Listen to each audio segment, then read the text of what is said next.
We are in conversation with Professor Satinder Dhiman from the Woodbury University, Burbank, California, USA. Hearty welcome, Professor Saab, once again, and we are moving to the next episode. This particular series, we are developing on empowering education and transforming India.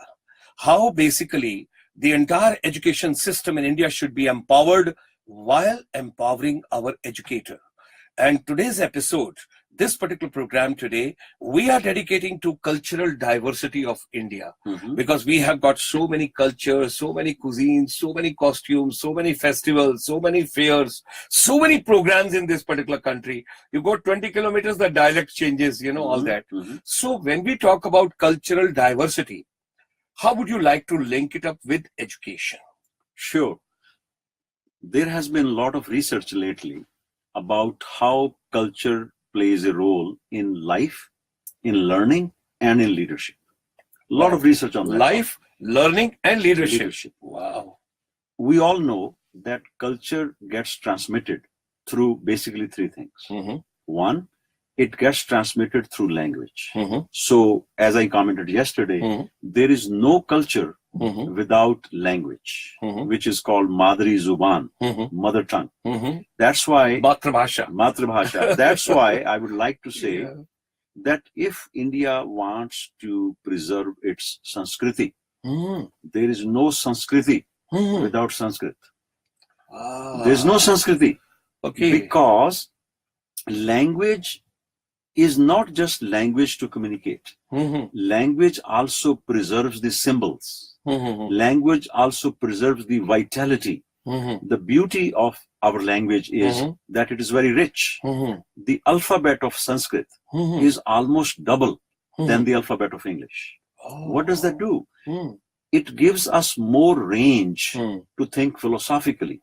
That's why I mentioned there is no Sanskriti without Sanskrit. Now, the first thing is language, through which culture gets transmitted. We have to understand the basics. The second thing through which the culture gets transmitted is family.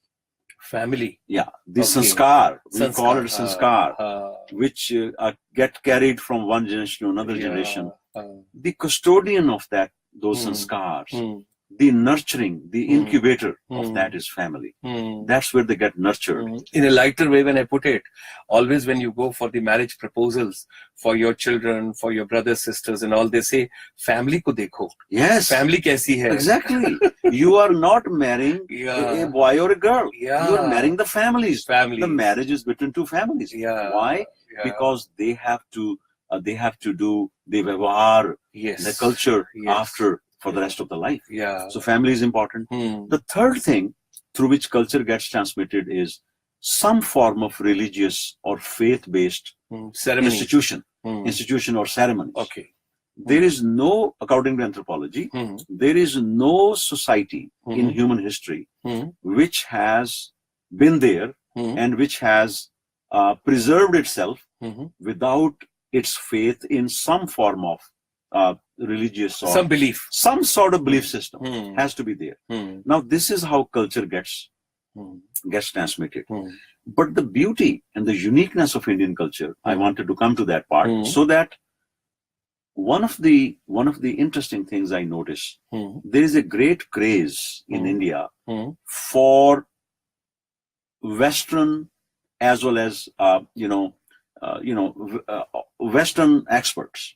Now, Western experts are wonderful, but we also have to understand the context and the culture in which those theories were given. Those theories were given and proved in a different culture.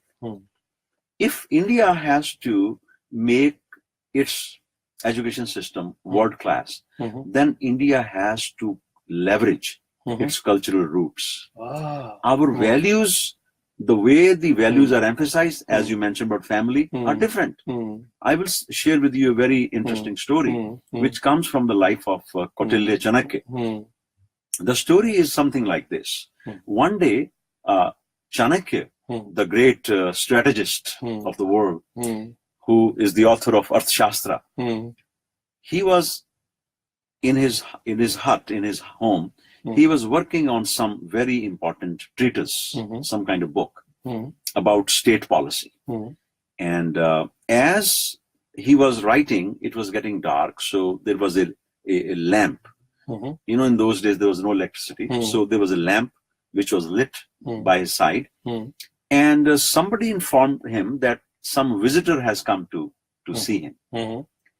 And as the visitor came to his door, in the room where he was sitting, he turned off that lamp, he blew it off, and then he lit another lamp on the other side.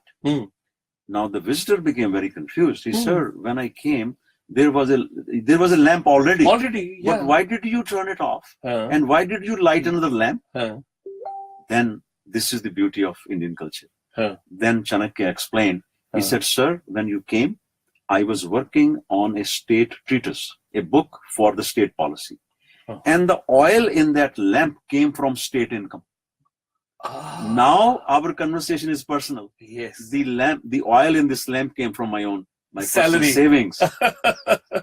This is the beauty. Okay. This is the beauty that for such a minor thing, he is so conscientious. Yeah. He's so discreet. Yeah. That is the beauty.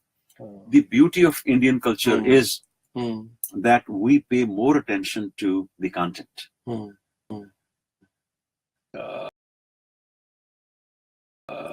मगर होता क्या है, हो क्या रहा है कि हश्र कुछ यूं हुआ जिंदगी की किताब का, हश्र कुछ यूं हुआ जिंदगी की किताब का, कि जिल्द संवारते रहे और पन्ने बिखरते गए. So Indian culture has a recipe ताकि आपकी जिल्द भी कायम रह जाए और पन्ने भी कायम. It has treasures. Yes. Yeah. Like every culture. Rich treasures. Yeah. It is not that Indian culture or Indian treasure is the best in the world. We're not saying that. We are saying every culture has best parts, and every culture should preserve and leverage those. Same way, India has the great cultural heritage.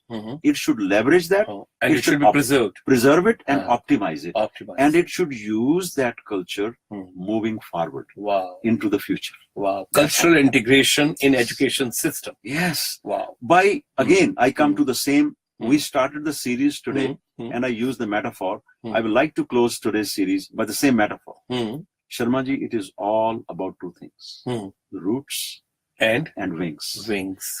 What we have to do is we have to nurture the roots and we have to strengthen the wings. Wow. If you can nurture the roots and strengthen the wings, you have best of both the worlds. Excellent. Thank you. Well said, Professor Saab. Nothing could have been a better conclusion today, particularly onto this particular series. Of course, one more segment is left over, which we plan to take it on tomorrow with you. So today we talked about the cultural integration into the education system, how it plays an important role. Thank you very much, viewers. Thank you very much, Professor Saab, for being over here with us in this particular program.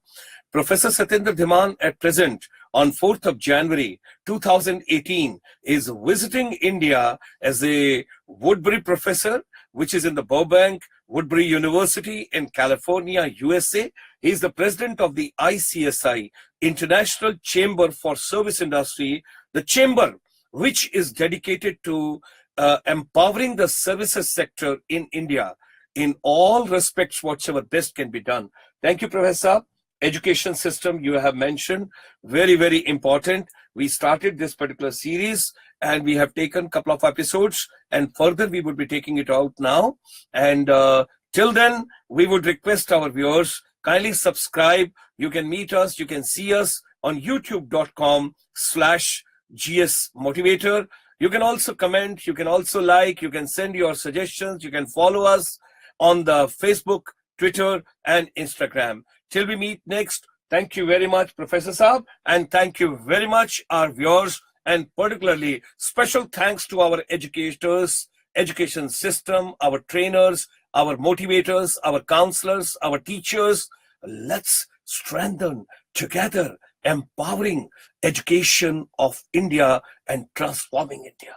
Thanks for the opportunity to allow me this wonderful venue, platform, to share my humble views. Thank you, and sir. musings on education. Thank you, sir. Thank you. Thank you very much, everybody. Thank you.